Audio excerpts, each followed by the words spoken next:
আমাদের এলাকাতে কালকে একটা ঘটনা ঘটছে, সেটা শেয়ার করার জন্যই ভিডিওটা করছি। তো ঘটনাটা অনেক মজার। আমাদের একটা প্রবাসী আসছে আমাদের এলাকাতে, বিদেশ থেকে, মনে হয় মধ্যপ্রাচ্য থেকে। তো অনেক হাই-ফাই গেটআপে আসছে, স্যুট, টাই অনেক কিছু পরে।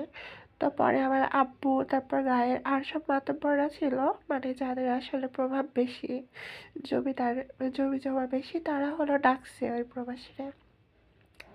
ডেকে বলছে, "এই তুই তো অশিক্ষিত, আমাদের গ্রামে ক্লাস 4-5 মনে হয় পাস করিসনি, আর তোর বাড়ি ঘর নাই, কিচ্ছু নাই, জমি জমা নাই, একদম ফকির।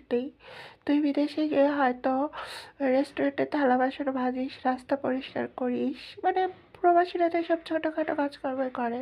তো বলছে তুই অশিক্ষিত ফকিরনি, কামলা একটা প্রবাসী, তোর কি যোগ্যতা আছে স্যুট টাই পরার?" বলে আমার আব্বু তো 3-4টা থাপ্পড় মারলো।